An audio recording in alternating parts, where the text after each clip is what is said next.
সোনারপুর নামক একটি গ্রামে রাখাল, তার স্ত্রী ও তার একটি ছোট্ট মেয়ে বাস করে। রাখাল কোনো রকমে তার বাড়ির উঠোনে লাগানো কিছু সবজি বিক্রি করে সংসার চালায়। তাতে কোনো রকমে তাদের দিন চলে যায়।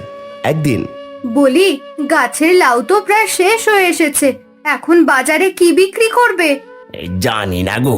জানি না বললে কি করে হবে? কিছু তো একটা করতে হবে, না হলে সংসার চলবে কিভাবে? আমি দেখছি কি করা যায়। ঘরের বারান্দায় বসে মাথায় হাত দিয়ে চিন্তা করতে থাকলো রাখাল। সত্যি আমার দ্বারা কিছুই হবে না।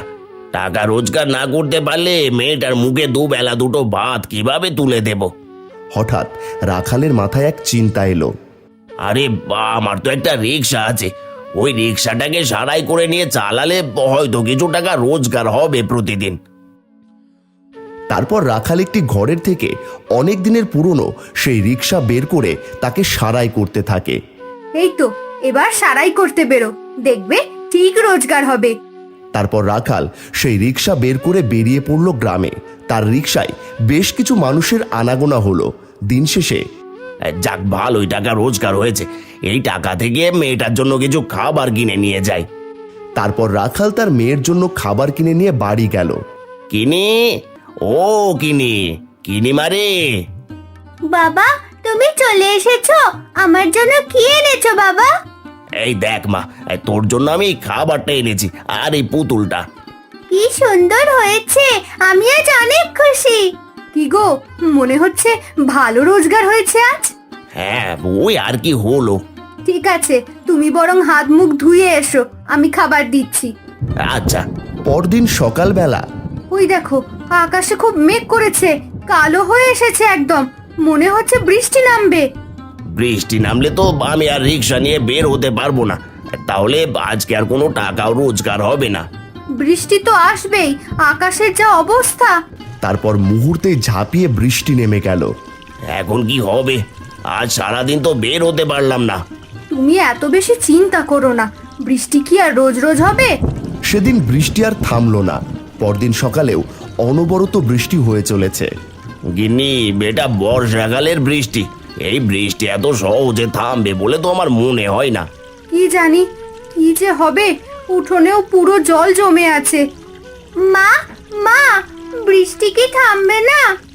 জানি না বাবা, বৃষ্টি না থামলে তো আমি খেলতে যেতে পারছি না।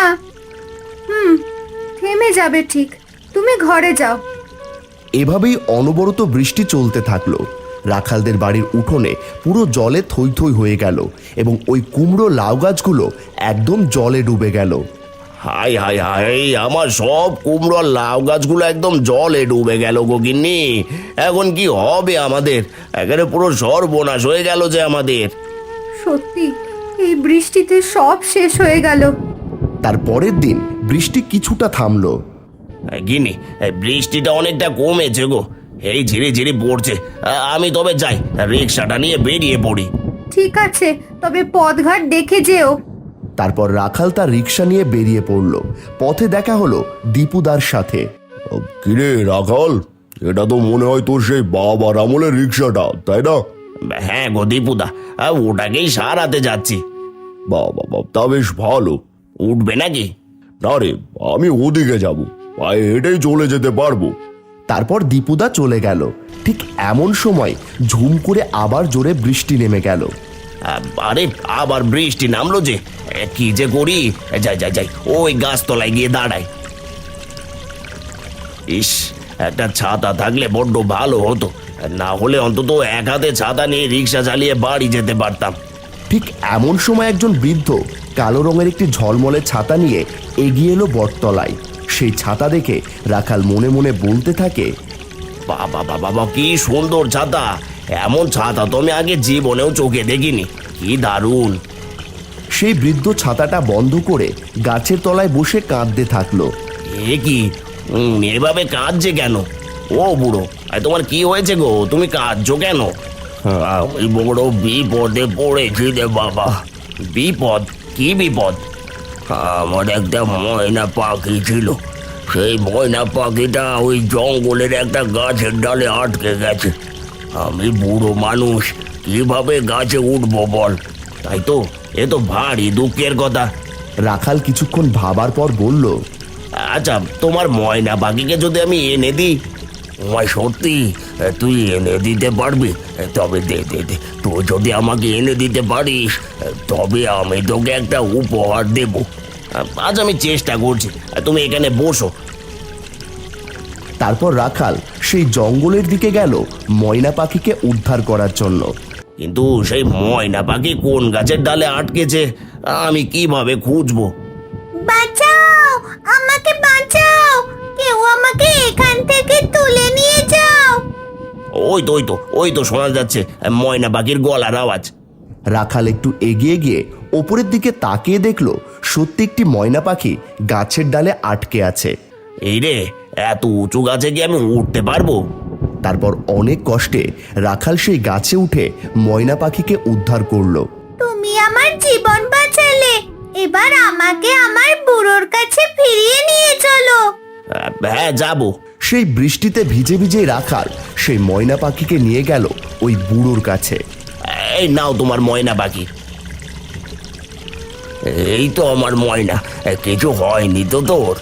না, আমার কিচ্ছু হয়নি। বেশ, আমি চলি, এমনি তো ভিজেই গেছি, আর বাকিটা পথ ভিজে ভিজেই চলে যাই। এই দাঁড়া, এটা নিয়ে যা। ছাতা? কিন্তু এটা নিয়ে আমি কি করব? এটা যে সে ছাতা নয় রে, এটা কিন্তু জাদুর ছাতা। জাদুর ছাতা? হ্যাঁ, তুই যখন এই ছাতা মেলবি তখন এই ছাতার ভেতর থেকে একটা রশ্মি ছড়াবে চারিদিকে, আর তখনই তুই যা চাইবি তা পাবি এই ছাতার থেকে। সত্যি এমন আবার হয় নাকি? হয় রে, হয়। এই নিয়ে যা, এটা তোর উপহার। অনেক ধন্যবাদ বুড়ো তোমায়। ধন্যবাদ তো আমি তোকে দেব, তুই আমার এত শখের ময়না পাখিটা ফিরিয়ে এনে দিলি। তারপর রাখাল বাড়ি ফিরে এলো। কি গো, এত ঝকমকে বড় ছাতা তুমি কোথায় পেলে? তারপর রাখাল সব কথা খুলে বলল তার গিন্নিকে। বলো কি গো, কই মেলো দেখি ছাতাটা। তারপর ছাতাটা মিলল রাখাল, এবং সাথে সাথে সেই ছাতা থেকে একটি রশ্মি বেরোলো। আমাকে অনেক খাবার প্রদান করো। তারপর সাথে সাথে সেই ছাতা থেকে অনেক খাবার বেরোলো। এভাবে রাখাল যা চাইতে লাগলো সেই ছাতা থেকে তাই বেরোতে লাগলো। বাবা গো, এ কি আমি সত্যি দেখছি?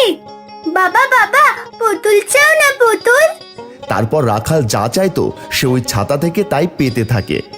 ওগো, আমাদের যে আর কোনো চিন্তা রইলো না, এবার বাড়ি বসে বসে যা চাইবো তাই পাবো, তোমাকেও আর কাজে যাওয়ার দরকার নেই।